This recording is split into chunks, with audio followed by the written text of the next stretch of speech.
Baik teman-teman, selamat datang kembali. Pada kesempatan kali ini saya akan membahas analisa saham harian untuk periode tanggal hari ini tanggal 12 April 2022 sampai dengan besok tanggal 13 April 2022. Jadi seperti biasanya saya akan membahas analisa saham untuk hari ini dan besok ya. Pada saat saya bahas adalah sesi 1 break jam 1 lebih 10 waktu Indonesia bagian Barat. Ini bagian kedua, tadi saya sudah bahas bagian pertama ya. Silakan cek untuk linknya ada di video deskripsi di bawah ini ya untuk yang bagian pertama. Jadi ini yang bagian kedua. Seperti kita ketahui bersama ya, ASI ini sudah pernah saya bahas sebelumnya. Sejauh ini uptrendnya masih cukup bagus ya. MA20 nya masih mengarah ke atas dan ini masih jauh di atas MA20 ya. Posisi sekarang sebenarnya ini adalah sudah saya gambarkan garisnya 6925 ya. Itu garisnya untuk pemasangan trailing stopnya. Kalau misalnya sudah punya, kalau mau pasang trailing stop terdekatnya di 6925. Nah, Pak Sunar kemarin memang turun ya. Kemudian hari ini berhasil rebound lagi. Apakah kita buyback? Ya, strateginya kalau misalnya ngikutin garis saya, kalau misalnya sudah jual kena trailing stop 6925, kalau mau buyback atau istilahnya mau lanjut kembali ya, karena uptrendnya masih bagus ya, kita tunggu aja buy high sell higher ya. Jadi naik ke atas 7075 kita buy, target berikutnya di 7250 dan 7625. Jadi kalau kita buy high sell higher, uptrendnya masih bagus, masih boleh ya. Tapi kita belinya bertahap aja. Kalau dia naik lagi setiap kelipatan, bisa setiap kelipatan 25 rupiah atau 50 rupiah atau 100 rupiah ya, boleh tambah lagi atau istilahnya average up. Itu yang mau buy high sell higher atau buyback ya kalau dia berhasil breakout lagi. Kalau misalnya Pak Sunar saya takut, saya tunggu aja di bawah ya, tunggu aja buy on weakness di area 6450 dan 6250. Jadi kalau dia turun di bawahnya 6450, kalau berhasil rebound barusan kita buy ya, seperti itu ya. Kalau dia belum berhasil rebound atau mantul ya kita jangan buy dulu, buy-nya bertahap aja ya, seperti itu ya. Seperti kita ketahui untuk rapat umum pemegang sahamnya tanggal 20 April ya. Jadi nanti ada ketentuan kapan pembagian dividennya untuk ASI ya. Jadi mudah-mudahan aja sejauh ini masih cukup bagus uptrendnya. Dia bisa sampai lancar ke target saya sih 7625 ya. Kalau dia masih bertahan di atasnya 6250. Ya kurang lebih seperti itu ya untuk ASI. Berikutnya untuk GZCO memang sudah pernah saya bahas. Ini garis-garisnya sudah saya berikan ya. Jadi naik ke atas 163, kalau yang mau buy atau tambah lagi silakan. Berikutnya kalau dia naik lagi ke atas 183 tambah lagi ya. Sejauh ini memang dia konsolidasinya lebar ya, sekitar 125 sampai dengan 202. Itu trading range-nya ya. Jadi ikutin aja garis-garis sudah saya berikan. Kalau sudah punya pasang trading stop-nya di 163. Jadi maksimum stop loss-nya di 141 atau pakai acuan low-nya di sini 136. Kalau mau buy sekarang bagaimana Pak Sunar ya, boleh aja, tapi ini nanggung ya. Jadi tunggu aja tes area 163, kalau dia berhasil rebound kita buyback ya, atau buy ya yang belum punya ya. Kalau dia naik lagi ke atas 183 kita tambah lagi, naik ke atas 202 tambah lagi. Jadi jadinya seperti ini ya. Seperti ini 163 sudah berhasil naik, kemudian ya kalau kita mau ya misalnya takut ya tunggu aja kalau dia koreksi, setelah koreksi kemudian kalau dia berhasil rebound atau breakout lagi, di sana kesempatan kita untuk buy. Mau buy sekarang ya boleh aja, tapi jangan terlalu banyak ya. Naik ke atas 183 tambah lagi, naik ke atas 202 tambah lagi. Memang perlu diingat ini fluktuasinya resikonya cukup tinggi karena seringkali volumenya hilang ya. Seperti kita ketahui di sini ya. Dia naik kemudian volumenya lumayan tinggi di sini ya. Kemudian besoknya turun ya volumenya ya. Hampir lebih dari separuhnya dia berkurangnya ya. Jadi memang takutnya kalau fluktuasinya tinggi volumenya, kita nanti mau jual nggak laku ya. Memang bisa jual tapi nggak laku, misalnya nggak ada yang beli ya karena volumenya kurang ya, seperti itu ya. Jadi sejauh ini memang masih cukup bagus, belinya bertahap aja, jangan terlalu agresif ya. Kurang lebih cukup untuk GZCO. Oke, berikutnya untuk Bumi. Jadi kalau kita perhatikan di sini untuk emiten Bumi, dia memang ini sudah pernah saya sebutkan area buy di area 63 ya. Jadi sebenarnya dia selama bertahan di atas 63 masih cukup bagus. Mau buy sekarang boleh, buy-nya bertahap aja. Naik ke atas 72 tambah lagi, naik ke atas 77 tambah lagi ya, seperti itu ya. Atau tunggu buy weakness lagi di area 61 sampai dengan 63 ya. Tetap sama ya. Kalau misalnya nggak mau buy sekarang. Tapi menurut saya sih buy sekarang ya boleh aja, tapi jangan terlalu banyak ya. Jadi istilahnya buy-nya bertahap.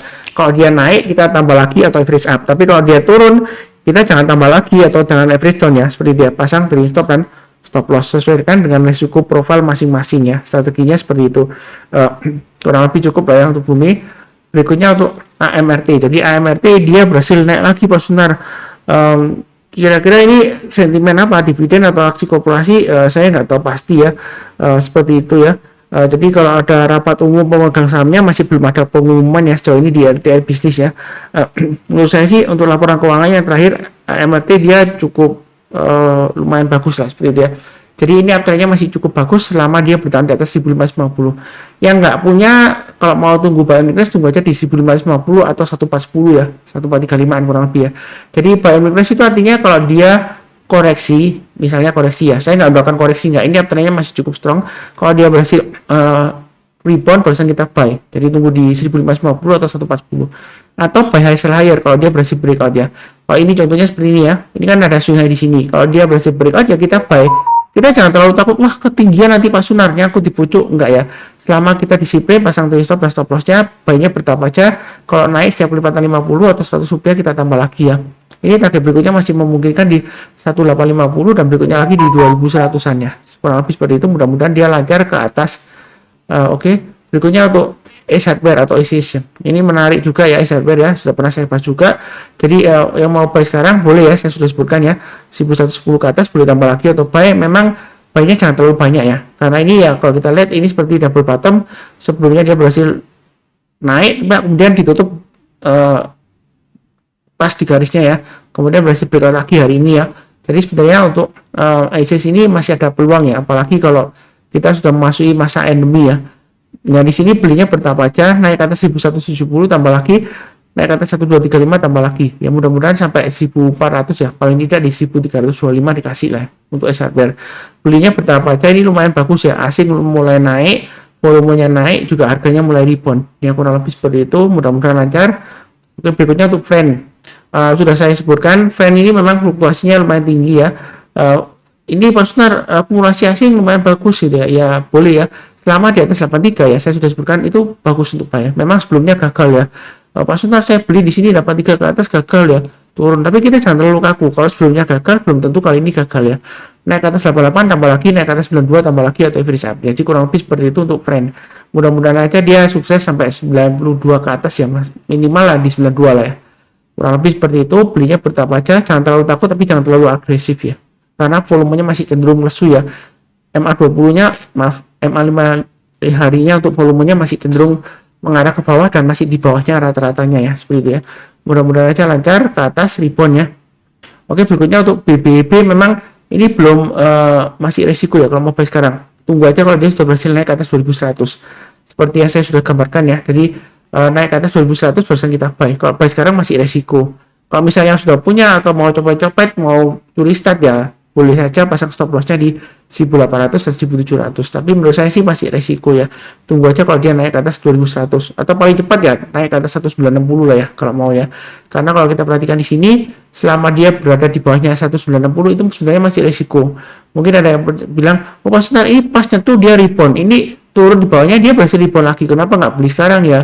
Iya, kalau naik ini sebelumnya memang naik ya. Tapi kita jangan terlalu kaku. Kalau satu kali dia naik berarti itu sudah boleh buy sekarang enggak ya, karena saya ambilnya dari sini ya, area resisten yang di swing high 2 di sini. Jadi kalau dia sudah di bawahnya itu menurut saya sih masih resiko ya, seperti itu ya. Jadi jangan memaksakan diri, belinya bertahap aja, jangan terlalu agresif ya, kurang lebih cukup ya. Apakah ada aksi korporasi, saya nggak tahu, silakan dicek ya, karena nggak tahu ya bank-bank digital atau apa biasanya kalau ada aksi korporasi, right issue atau private placement dan lain-lain, atau saham bonus, atau ini apakah saham repo, saya nggak tahu, silakan dicek beritanya. Kurang lebih seperti itu ya, saya fokusnya di pergerakan harganya. Oke, berikutnya untuk TINS sudah saya sebutkan, selama dia bertahan di atasnya 1765 sebenarnya masih cukup bagus uptrendnya. MA20 nya masih mengarah ke atas dan dia masih ditutup di atasnya MA20 ya. Kalau mau buy saya sebutkan di 1765 atau 1660. Artinya kalau dia koreksi di bawahnya 1660 ya misalnya ya, kalau dia bersih rebound biasanya kita buy atau di area 1560. Jadi sebenarnya ini marketnya waktu dia naik ya, saya sudah sebutkan. Kalau misalnya takut ketinggian ya, kita jangan terlalu maksudnya jangan terlalu mendoakan jelek lah ya, seperti itu ya. Market terlalu kasih kesempatan. Nah ini buy on weakness areanya sudah saya gambarkan. Kalau ikutin saya, koreksi bersih rebound ya buy, naik lagi tambah lagi, naik lagi tambah lagi, lumayan seperti itu ya. Ini sudah mengarah ke atas, jadi yang sudah saya gambarkan itu enak banget ya. Jadi kalau trading atau investasi jangka pendek ya, selama kita tahu di mana kita pasang trailing stop, di mana pasang stop loss ya, di mana kalau kita berhasil naik lagi kita tambah lagi atau average up ya, garisnya sudah saya berikan. menurut saya sih mudah ya, tinggal pasang automatic order. Pakai price terdekatnya di 2100 dan 2300 ya, kurang lebih seperti itu. Mudah-mudahan aja dia berhasil naik lancar ke atas ya. Saya rasa sih cukup ya. Ini sudah bagian kedua, jangan lupa nonton bagian pertama. Yang barusan kenal channel Saham Profit, jangan lupa subscribe, like, nyalakan lonceng notifikasinya supaya nggak ketinggalan. Seperti biasanya saya doakan selalu semuanya selalu sehat, damai dan sejahtera selalu. Amin. Terima kasih banyak. Sekian.